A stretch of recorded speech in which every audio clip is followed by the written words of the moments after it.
I'm the simp side character for the female lead. After realizing I'd never get the girl, I started slacking off. Surprisingly, this made the female lead anxious. She bombarded me with messages, demanding to know where I was. Annoyed, I replied, even working stiffs get weekends. Can't I have a single day off? She responded with a single question mark. Then, well, consider that skipping class. Seriously? The simp side character has to attend advanced physics? Groaning, I reluctantly dragged myself out of bed, grabbed my textbook, and rushed to class. The system only told me to be her simp. It never said anything about studying. Damn it, I failed physics last time I lived. Do I have to go through this again? Physics and I are mortal enemies. In the classroom, Serena Sinclair, with her high ponytail, gave me a cold glance. Her voice was crisp and clear. Ethan, you're late again. I forced a conciliatory smile. Sorry, class president. I thought we didn't have class today. Thankfully, she didn't press the issue, just pointed to the empty seat beside her, silently ordering me to sit down. Clearly, she was determined to prevent me from goofing off. I remember the day I first transmigrated into this book. The system gave me two choices, simp side character or evil villain. After skimming the plot, I saw the villain had way too much screen time, so I instantly chose the simp route. I figured, one day simping, one day off, not a bad workload. I was pretty satisfied with the gig. Turns out, the system meant every single day before the male lead shows up, I have to revolve around the female lead, acting like a lovesick puppy. I calculated that the male lead wouldn't appear for another year. I instantly despaired. Worse, I had to be glued to the female lead side for that entire year. That's a 24/7 job. I need a raise. The longer the class dragged on, the more resentful I became. After all, who actually likes the class president? Even if she's beautiful. Serena Sinclair, sitting beside me, nudged my arm, reminding me to pay attention. Her profile was soft, bathed in a gentle halo from the sunlight. As a sucker for pretty faces, I couldn't resist. My gaze lingered on her face. She shot me a glare and went back to taking notes. So petty. After class, I was about to bolt when she called me back. Ethan, your physics grades are terrible. You're going to fail at this rate. I cursed inwardly.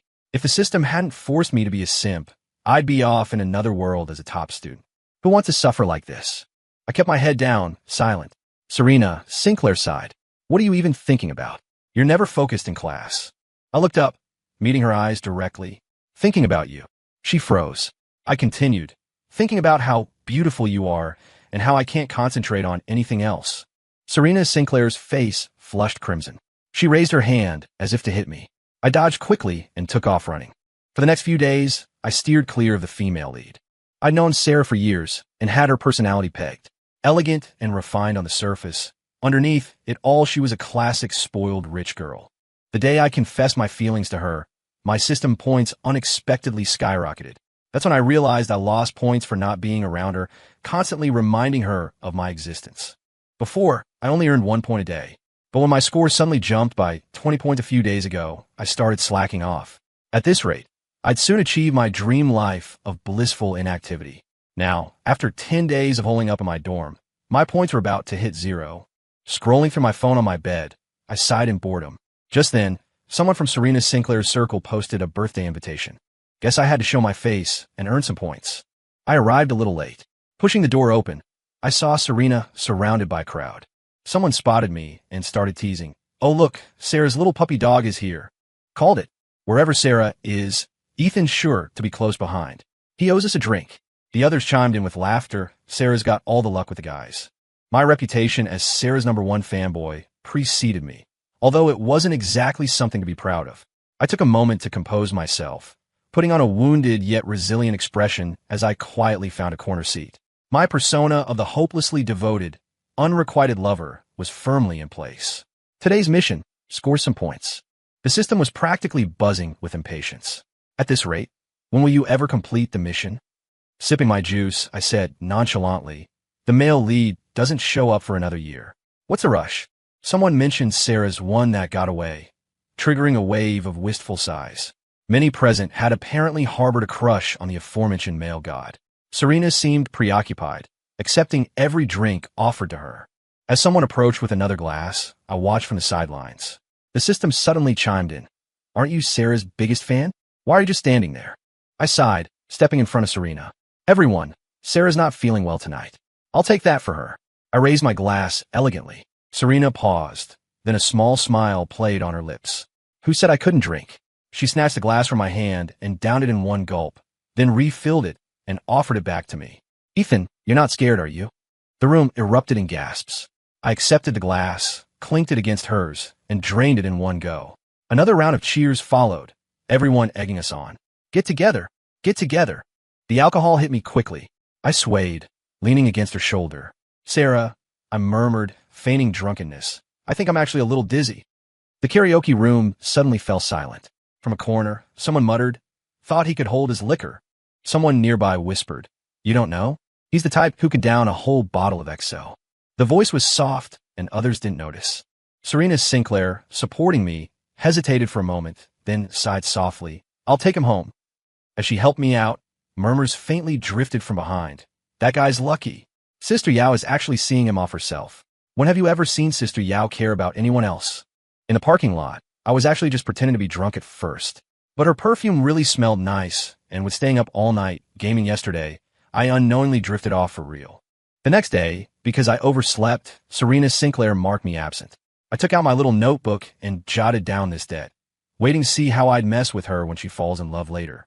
Mess with her? I thought about it, then took out my phone to browse her chat history. These ambiguous messages. When the male lead sees them, he'll definitely be jealous. I smirked to myself. Even as a stumbling block, I'll have my pride. What are you grinning at? Serena Sinclair's voice suddenly sounded. I stiffly turned around and saw her standing there holding books, her face cold. I laughed awkwardly. Hey, what a coincidence. She said coldly, I was passing by and saw you here alone, afraid you were up to no good again. I took the opportunity. Then can you not mark me absent? That's a separate matter. Since you're so heartless, then I won't bother you anymore. She snorted softly.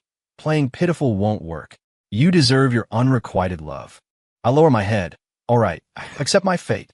Being a simp is pretty carefree. Simp when you want, and take a break for a few days when you don't.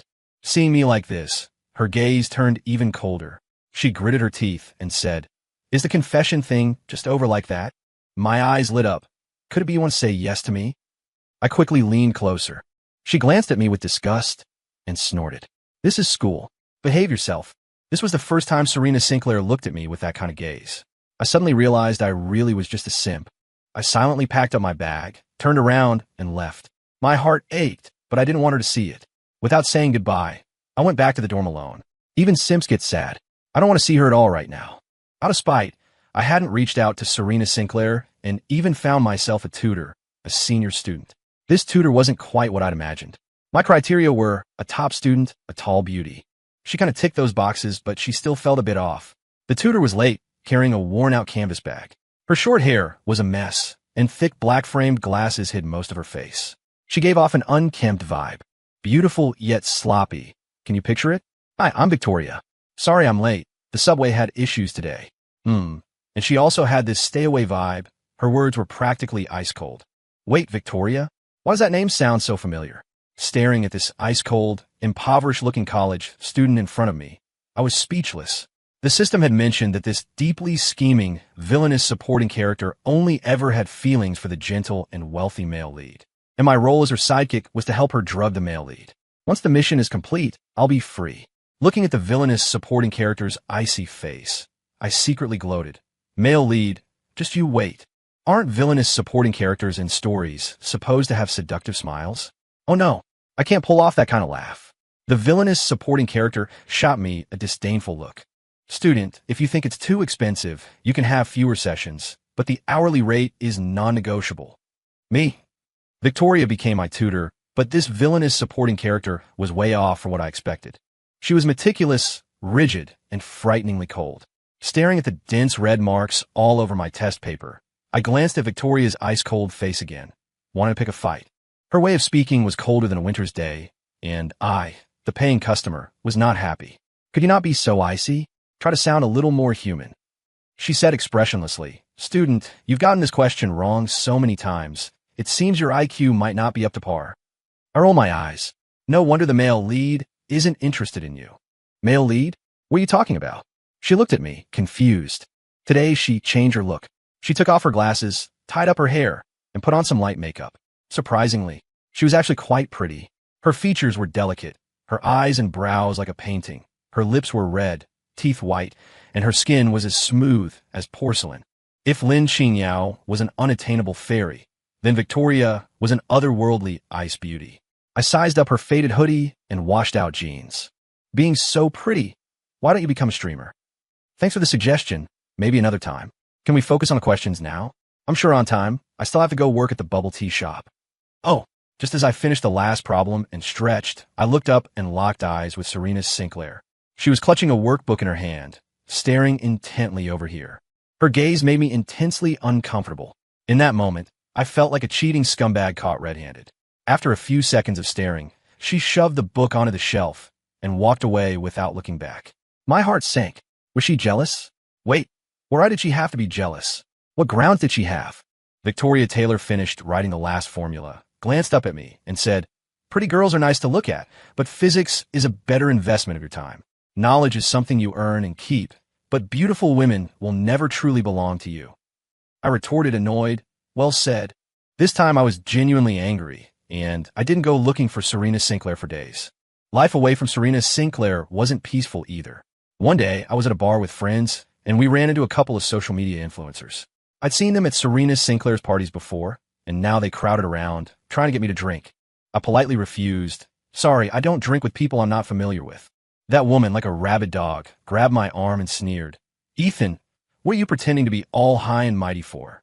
I'm toasting you because I think you're worth it. Do you still think you're the young master of the Chin family? Your adoptive parents disowned you a long time ago. You better let go, or I'm calling the police. Go ahead and call. Are you still hoping Serena Sinclair will come to your rescue? She's got no time to care whether you live or die right now." I clicked my tongue in annoyance. Although I'd learned some self-defense, I don't hit women. Just as I was hesitating, a figure pushed through the crowd and shoved the influencer aside. It was Victoria Taylor, wearing her milk tea shop uniform. "How dare you push me?" the influencer shrieked. "You low-life shop girl. I'll make sure you can't survive on this street." Seeing the situation about to spiral out of control, the bar owner promptly appeared. "Young Master Ethan, are you all right?" He turned to the group of influencers. "Should we call the police? This gentleman is our valued guest. He had been hoping to get me to invest, but this commotion probably ruined his chances." Victoria Taylor and I walked down the midnight street. She had just gotten off work and ran into this mess, looking utterly dejected. But I was pondering a deeper question. If Victoria Taylor had never fallen to rock bottom, never tasted despair, would she still have become who she is now? Would she still have become that hateful villain? Although she was taciturn and aloof, she was kind to heart. Why couldn't she have a bright future? Since the author isn't willing to give you a chance, then let me, this restless male supporting character, change the plot. Hungry? Want to grab some late-night snacks? She hesitated for a moment, then finally nodded in agreement. She was still wearing her milk tea shop uniform, the yellow fabric stark against the dim lighting. I frowned. "You're off work? Change already." Surprisingly, she didn't retort coldly. She silently took off her jacket, revealing a convenience store uniform underneath. I couldn't help but ask, "Victoria, you're not still working part-time at the convenience store, are you?" She nodded slightly. Victoria Taylor had a seriously ill mother, a younger brother in high school, and a father in jail for fraud. I was shocked when I learned all this. "What about your plans for graduate school?" She gave a wry smile. "You know how things are at home." I nodded. It was all mentioned in the original novel. Before my transmigration into this book, I had a tough life too. Chatting, I learned she also knew how to draw. My eyes lit up. "Have you ever considered working in game art?" She hesitated for a moment, but declined. "Not right now. If you were to do it now, I'd be willing to invest $2 million. Her face changed, and she said seriously, "Young Master Ethan, I've offended you in the past. Please forgive me." I decided to invest $2 million in Victoria Taylor. Although it was just pocket change to me, if it could help change her life, why not give it a shot? Serena Sinclair stopped coming to see me. At first, I didn't think much of it. 10 days later, my system points were running out, and I started to panic. I want to ask around about Serena Sinclair. Her girlfriend hemmed and hawed for a while, only saying that she had gone abroad. So she went abroad. It's not like it's a life or death situation. What's with all the fuss? Serena Sinclair going abroad was actually expected. After all, in the original novel, she was a rich and beautiful woman who returned from studying abroad. But her leaving like this made it impossible to contact her. That was unexpected. When Mrs. Sinclair called, I was drowning my sorrows at a bar. After simping for so long, I had to let loose a little. I froze for a second when I saw the phone screen, then hurried outside. After all, I'd played the innocent guy for so long, I couldn't let my mask slip now. Ethan, have you been in touch with Serena lately? I scratched my head and honestly replied, Auntie, we've had some disagreements recently. She was clearly taken aback and said in surprise, no wonder she's been acting a bit off lately. Well, you see, Serena wants to study abroad. Her dad is being very firm, said some harsh things, and things have been very tense between them. I hope you can help talk some sense into her. Let me know if you hear anything. And he transferred some spending money to thank me and said, just let me know if you need anything. My phone buzzed and I opened it to see, wow, 2 million. Count on me, Auntie. I chirped, beaming. Then I'm leaving in your hands, Ethan. 2 million for playing lapdog? Not a bad deal. Serena Sinclair's family dynamic was quite unique. Her parents had a great relationship, but lived apart for work. Serena was the only child in the Sinclair family, and Mr. Sinclair had always envisioned her taking over the family business. The old man expected her to step into the CEO role right after graduation, but who knew this girl would insist on going abroad for further studies? This infuriated Mr. Sinclair, who promptly froze her credit card and instructed relatives and friends not to give her a dime. I texted her tentatively, Miss Serena Sinclair, where are you? Your humble servant misses you terribly.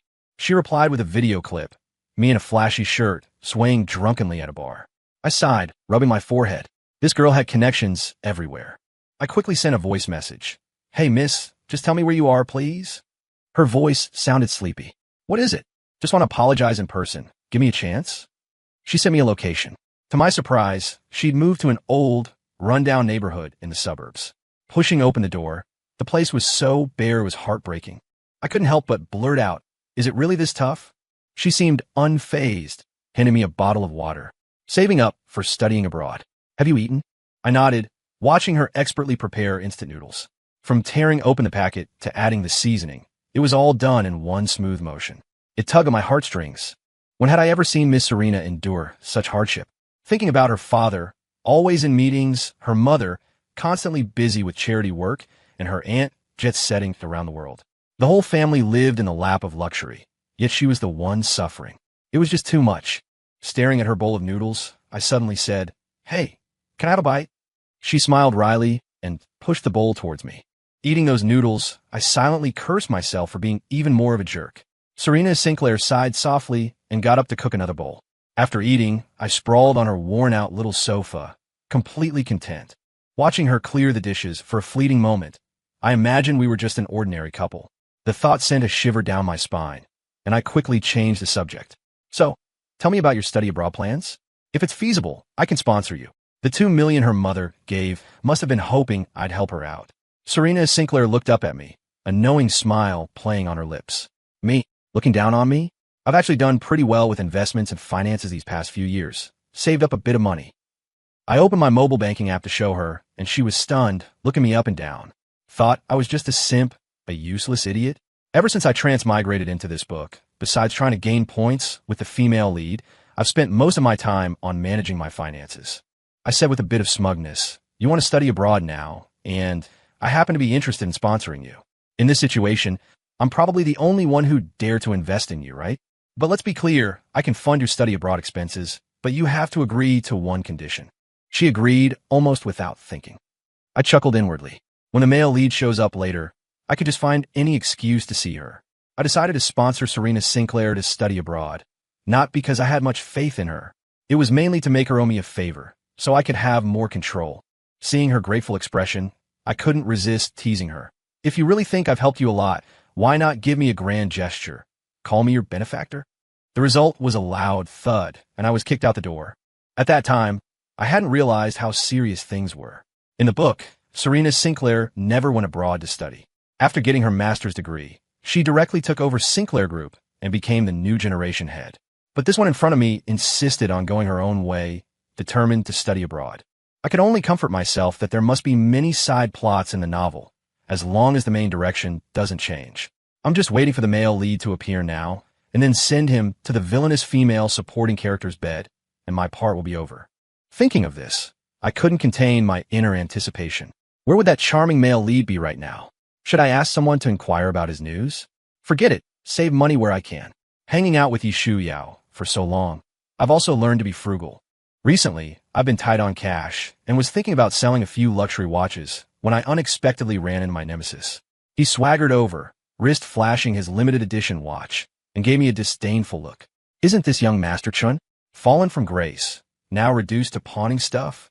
I couldn't be bothered to argue with him, and continued to haggle with the shop owner. Boss, this watch is still in its original packaging. Can you add a little more? The owner said with difficulty. At most, I can add another 500. Seeing that I ignored him, my nemesis got even more aggressive. Beg me, and I'll take them all for 300,000. It's better than you selling them off cheap, right? Without another word, I thrust the watch in front of him. Please, sir, I'm begging you. He stomped his foot in frustration. Ethan, you're so spineless. No wonder Serena Sinclair looks down on you. I almost blurted out, as if she'd ever look at you even if you did have a spine, but for the sake of the sale, I forced a smile. Yeah, she's never been interested in guys like me. That seemed to hit a nerve. He looked at me with a complicated expression, a flicker of guilt in his eyes. Seeing him hesitate, I pressed, So, are you buying it or not? If not, I'll find another buyer.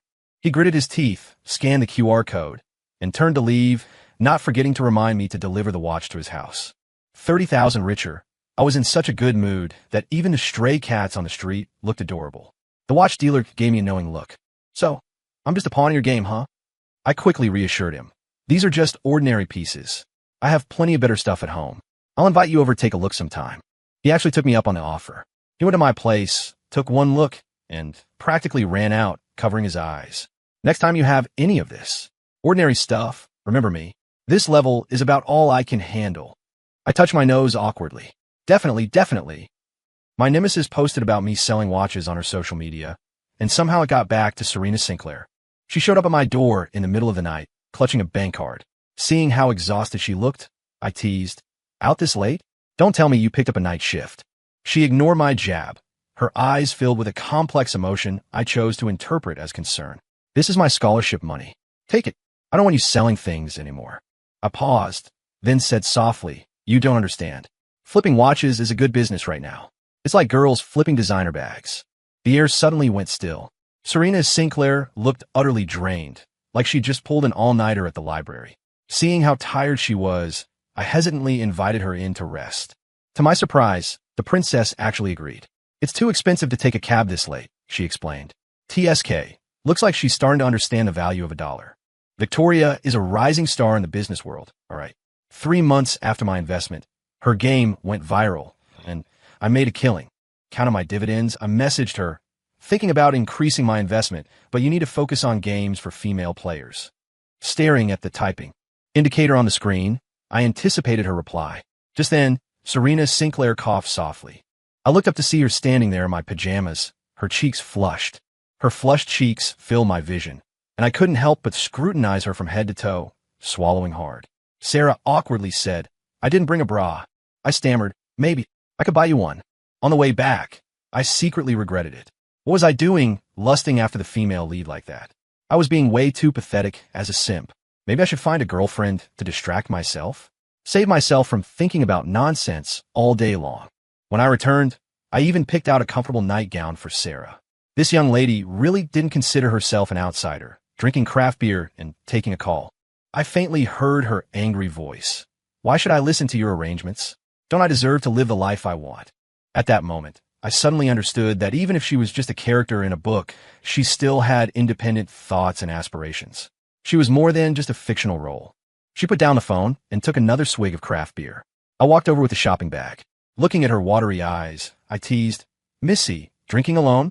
She couldn't help but smile, her usually aloof almond-shaped eyes filled with laughter, and I seemed to see my own reflection in them. What nonsense are you thinking about all day? Gazing at her rosy lips, I blurted out, I want to kiss you. The words were barely out of my mouth before I regretted them. I awkwardly laughed and stepped back. I didn't mean it like that. She moved closer to me, wrapping one arm around my waist and the other around the back of my neck, and kissed me. I dazedly glanced at her, seeing only teasing in her eyes, as if mocking my hesitation. Who's afraid of who? When I came to my senses, my arms were already around her slender waist, the touch so soft it was intoxicating. Sarah was pushed to the floor, her towel loosened, and my gentle caress elicited a soft moan. She tightened her arms around my neck, deepening the kiss. Just then, the phone rang. Seeing Emma's call, I jolted and pushed Sarah away to answer. What is it? What's an escape room game? I suppressed my anger. It's a puzzle-solving game where players have to escape a locked room within a limited time by finding clues. I don't know much about it specifically, Emma thoughtfully replied. That kind of niche game sounds interesting. I'll look into it. I angrily hung up the phone. Coming to my senses, I looked at Sarah and immediately felt guilty. No matter how beautiful she was, she belonged to the male lead. I shouldn't cross the line. I helped her straighten her pajamas. Go change clothes. She rubbed her brow, hurt in her eyes. Ethan, what am I to you? Just a scorekeeping tool. I stared at her in shock, my voice trembling. You know about this? I could hear you talking to that system from the first day you approached me. Have you ever been genuinely good to me? She laughed self-deprecatingly. Everyone says you're head over heels for me, but have you ever really liked me? I didn't dare meet her gaze, licking my lips as I spoke. You're destined for the male lead. When he appears, you'll fall deeply in love with him, and you'll even give up your studies to go back and inherit your family business. She gazed at me for a long time, her eyes filled with disappointment. Does such a person really exist? I really want to meet him and see if someone can truly make me give up my dreams of all these years. Ethan, let's wait and see if your plot comes true, or if I am the one who's real. Sarah Sinclair left. I frustratedly ran my hands through my hair. This mission is killing me. To help Victoria understand escape room games, I introduced her to William Fitzgerald, a veteran player. William Fitzgerald was very cold at first and even grumbled to me. Girls who play this probably just want to pick up guys. I explained, maybe she wants to get into game development or something. He said without hesitation, absolutely impossible. Sometime later, I contacted William Fitzgerald to buy watches, but he said he was busy guiding Victoria in playing games and wasn't taking orders for the time being. I was speechless. Didn't you say she just wanted to pick up guys? William Fitzgerald sent a message, sounding wronged. She's paying too much, $1,400 per day, and she doesn't even want the principal back. It's way better than selling watches. That made sense. Looking at the watch on my wrist, I fell into thought. Should I open my own second-hand watch shop? Nah, opening a shop is too tiring. It's better to find a chance to cooperate with William Fitzgerald and expand the second-hand watch business. Just as I was thinking this, the system suddenly reminded me. The male lead has arrived on the scene. They will meet today. My heart tightened. The story was finally about to unfold. Sarah Sinclair had met her destined person, and I could finally retire with mission accomplished. I should be happy, but why did I feel so sad in my heart? A few days later, William Fitzgerald complained to me. I'm going to have to do both. Business is exceptionally good, especially with those watches of yours. As soon as they come in, they get snapped up. When Victoria's first escape room game was launched, the response was unexpectedly good. When I attended the shareholders' meeting, I bluntly pointed out the flaws in their marketing and promotion strategies. Victoria took my suggestions seriously and wrote them down. Once everyone else had left the meeting room, and it was just the two of us, I hesitantly asked if she had a white moonlight, someone she could never forget. A flicker of confusion crossed her bright eyes. Is this some kind of new game plot setting? Me. I changed my approach and probed. How about acting out a scene where someone gets drugged? Just to experience life. She looked at me with a hint of helplessness. If you're bored, why don't you take over my work and let me go relax for a couple of days? I wasn't giving up. Really? Not even a little bit interested? Victoria, even though you're a major shareholder, if you're serious, I'll have to call the police. Me? This ruthless villainess is actually saying she'll call the police on me? Is the script wrong? Who's the bad guy here anyway? Victoria looked at me apologetically. You know, I'm a law-abiding citizen. This villainess is infuriatingly righteous. Looking at this positive and upright villainess, I felt genuinely relieved. Being proper is good, very good. To prevent her from suddenly having a drastic personality change, I continued to probe. Have you really never had a crush on anyone? Someone juggling 3 jobs doesn't have time to think about romance, she said with a hint of self-deprecation. Good, good, good. Being busy is good. Now that I don't have to follow the plot for a while, I started focusing on studying entrepreneurship. I plan to establish a venture capital firm. One person's power is ultimately limited, but if we can gather the wisdom of more people, the returns should be even greater. I needed to find a partner, and after repeated screening within the circle, I finally settled on Alex. The reason I chose him is simple. This guy has money, resources, and principles. The only downside is that our relationship isn't very harmonious. But who am I? I've seen the ups and downs of human relationships since I was a child. I have plenty of ways to improve our relationship. When I was 13, my parents took me for a medical checkup, and they accidentally discovered that our blood types didn't match. After a thorough investigation, They found out I wasn't their biological son. They kept this a secret, and while searching for their real son, they became increasingly cold towards me. When I was in 10th grade, I was falsely accused of bullying a classmate, and it blew up into a huge scandal. That's when my adoptive parents severed ties with me.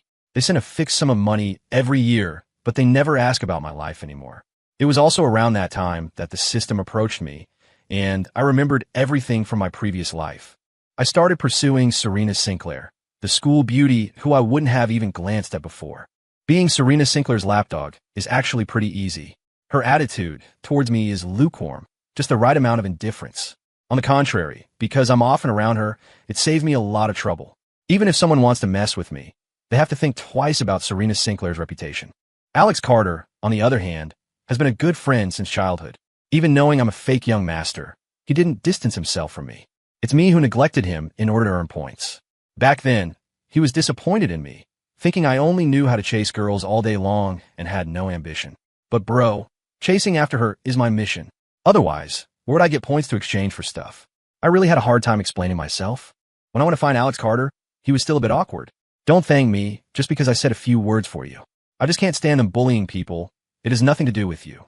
Me? Is this? Did someone talk bad about me again? But that's not the point. I put on a professional smile to make myself look more professional. I'm here to talk about cooperation. He seemed to realize he had misunderstood something, coughed softly, and used drinking coffee to cover up his embarrassment. What kind of cooperation could we have? Someone like you who only cares about dating all day, I wouldn't dare to cooperate with. I'm planning to open a venture capital firm recently. I remember you used to be very interested in investment. These are some projects I've invested in. Take a look. I'm quite confident in my judgment. He raised an eyebrow, seemingly not quite believing it. I calmly handed over the proposal. In the area of investment, I think I'm still a bit talented. Putting aside personal grudges, cooperating with me should be a good choice. Alex Carter put away his arrogant attitude, picked up the proposal, and glanced at it. Leave it here. I'll seriously consider it. Seeing that my goal was achieved, I nodded and took my leave. Serena Sinclair's study abroad plan fell through. The news came suddenly, and I was very surprised. She had already received an offer from an Ivy League university, and it was a full scholarship. I've seen her application materials and transcript. Her qualifications are excellent, and she had just recently obtained her visa. Everything was ready, and logically speaking, this kind of unexpected situation shouldn't have happened. Serena Sinclair's best friend hesitated for a long time before saying, "Ethan, go see her.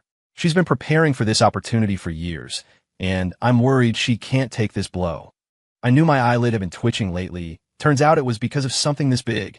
Whether Serena Sinclair is okay or not, I don't know, but I'm so angry I'm about to explode. I won't let her do anything stupid. Throwing down those words, I immediately booked a flight to Springfield. I was incredibly worried about Sarah Sinclair. Unable to reach her by phone, I resorted to asking the system for help. After a moment's hesitation, it revealed her location. The mission wasn't complete, after all, and I was still her devoted follower. I found her sitting alone on a rooftop, lost in thought. She clearly hadn't expected me and looked startled. The whole way there, I'd been frantically researching, trying to figure out what problem she might be facing and how best to help. Yet, here she was, seemingly carefree. "What are you doing here?" she asked indifferently. "I heard your family won't let you study abroad, so you ran away. No one could find you. My education is my own business. You needn't worry." Tisk. I turned to leave. She hurried after me, catching my sleeve. "Stay with me?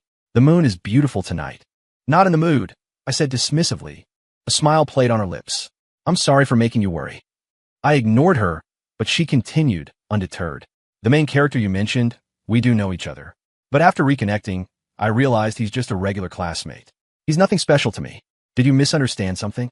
Then she added, "Ethan, it's always been you." Perhaps it was the gentle night breeze or the soothing chirping of insects, but the night felt strangely poetic. My resolve wavered. It felt like if I agreed, she would be mine forever. But I knew that was impossible. She was the story's heroine, and a supporting character like me shouldn't harbor such hopes. "You should focus on sorting out your own situation first," I said softly. "If I become resolute, will you accept me?" she whispered back. What did resolute even mean? There was no right answer, so I remained silent. Sarah Sinclair leaned against the railing, pointing at the North Star. "Life is a vast wilderness. The world is ours to explore. Ethan, I yearn for freedom. I don't want to be bound by any shackles." A rare smile illuminated her face, making her radiant. She was such a fiercely independent woman. Suddenly it dawned on me. The protagonist had already broken free from the confines of the script, while I was still clinging to the plot. I had never truly treated them as equals. My supposed omniscient perspective seemed so ridiculous. In the end, Sarah Sinclair persuaded her father, and her plans to study abroad went ahead. This whole study abroad situation was actually a power struggle between Serena Sinclair and her father. Fortunately, she won the right to make her own choices. I also made my own way, earning significant profits after founding a venture capital firm. And then I got involved in charity work in rural mountain areas, which I loved. Alex Carter always asked, puzzled, why go to all this trouble? Wouldn't it be easier to just donate money? Things given as handouts. How can people cherish them? I replied, creating job opportunities is what gives them hope. Alex Carter suggested I take the civil service exam, saying I was suited for grassroots work. I joked, having transmigrated once is rare enough. Let's not be so down to earth. Alex Carter was still his usual unapproachable self. Although he frowned at me, every time the company ran into trouble, he was always the first to step up. Recently, there was also an unexpected discovery. William Fitzgerald was actually the heir to a very wealthy family. I even attended his family recognition ceremony. Everyone thought we would be at each other's throats. But when we met that day, he first complained about Victoria for ages, and then went on and on about Serena Sinclair. It turned out that Serena Sinclair had been buying my used watches from him at a premium. He sighed, am I just a tool for you guys? These things surprised me a lot because Serena Sinclair had never mentioned any of it. Interestingly, according to the script, William Fitzgerald was supposed to be a petty villain, not only becoming my enemy due to a fight over family status, but also having designs on Serena Sinclair. In reality, he was incredibly grateful to me, saying it was thanks to me, this sucker who bought his watches at a premium without ever haggling, that he accumulated startup funds in college, laying the foundation for his later success. Clearly, in this novel, I was the only one still rigidly sticking to the plot. Seeing the plot was falling apart, the system said pathetically, this was my first assignment. I comforted it. Don't be too sad, your future performances might not be any better. The system, already dejected, got so mad it just vanished. My days were simple, but fulfilling. Occasionally, when I went to Serena Sinclair City, we'd have dinner together. One day, when I was on a business trip to the US, I took some time to visit her lab and happened to catch her just as she was heading to chair a group meeting. She was wearing a lab coat and delicate gold-rimmed glasses, exuding an air of intellectual elegance. Looking at her, it suddenly dawned on me, wasn't she the ideal partner I had always been looking for? I remember back in high school, chatting with Alex, I'd gushed about my admiration for artists, especially those elegant painters. The words were barely out of my mouth when I noticed Sarah standing behind me. She walked past with a cold expression. Back then, I was just starting to pursue Miss Lynn and was incredibly shy, so I avoided Sarah for a long time afterward. I was chasing Miss Lynn while simultaneously fawning over other girls. Thinking back, I was such a hypocrite. Sarah probably saw right through me. Now, Sarah was giving me a sweet smile. Wait for me for 30 minutes. I nodded, and she led me to her lounge. Honestly, a thrill shot through me. Before we even reached the lounge, I overheard some guys talking around the corner. Miss Lynn actually has a boyfriend? No way. She usually ignores us, but she's smiling like a flower around her boyfriend. What a difference. Sarah appeared behind them, her voice icy. David, the lab needs cleaning. You're in charge. After settling me in, she went to her meeting, completely ignoring the dumbfounded guys. The system remained silent for a long time before suddenly speaking. This one is the male lead. The story had completely derailed. Its tone was flat. I must inform you that due to mission failure, you are now permanently bound to this world. I didn't really mind. My assets here were even greater than in the real world. After saying goodbye to the system, I felt a little lost, and soon drowsiness overtook me. I slept soundly, and in my dream, I heard Sarah say, "Would you like to see my lab?" I chuckled. Wouldn't that be inappropriate? A soft laugh echoed in my ear, and I opened my eyes to see Sarah leaning over me. What sweet dreams were you having?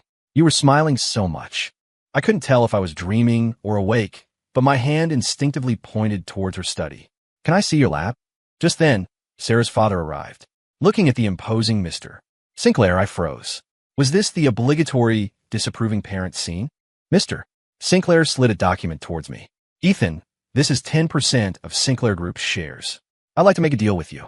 I pretended to consider for a moment. This proposal isn't entirely unreasonable. When Sarah arrived, I was enjoying some freshly brewed tea with Mr. Sinclair. Without a word, she pulled me up. I was completely baffled. She acted like I'd committed some terrible crime by having a cup of tea. Dad, please don't interfere in my love life. Ethan, did my dad bribe you? I'll double whatever he offered. I pretended to hesitate and said, Are you sure? Mr. Sinclair is offering 10% of Sinclair Group stock. Serena Sinclair was instantly speechless. She knew exactly how important that amount of shares was. She and her mother combined didn't even hold 8%. Her eyes welled up, realizing she probably couldn't save up that much even if she worked for 50 years.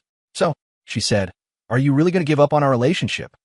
Miss Sinclair looked so pitiful at that moment.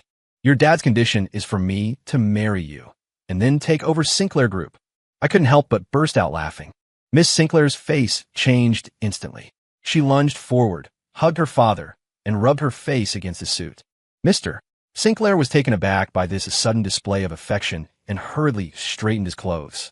Serena Sinclair, don't be so childish. At this moment, her mother also caught on and quickly came out from the corner. Old Lynn, are you testing us, mother and daughter? Mr. Sinclair straightened his tie and said calmly, Otherwise, how else would I get you two to come to the company more often? Watching the harmonious Sinclair family in front of me, I smiled sincerely. Maybe spending my life with Serena Sinclair really was a good choice. I looked at Mrs. Sinclair, thinking to myself, this future mother-in-law is the company's star designer. How can I let her waste her talent by binge-watching dramas all day? Extra chapter. On the day Victoria and William Fitzgerald got married, I was the best man. When William Fitzgerald recited his vows, he was so moved that tears streamed down his face. Victoria carefully wiped away his tears. This scene warmed my heart, and I immediately texted Serena Sinclair. I want this for us too.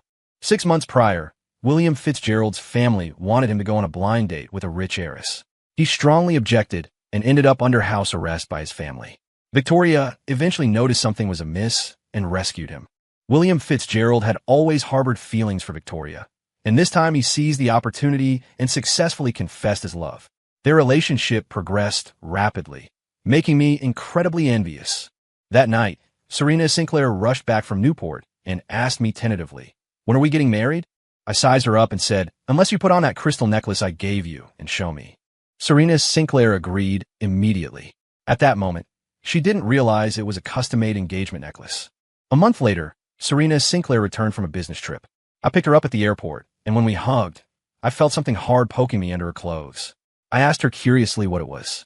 She took my hand and guided it towards her neckline, her eyes twinkling with amusement. Of course, it's the crystal necklace you gave me. I was taken aback. Then, I whispered in her ear, Serena Sinclair, will you marry me?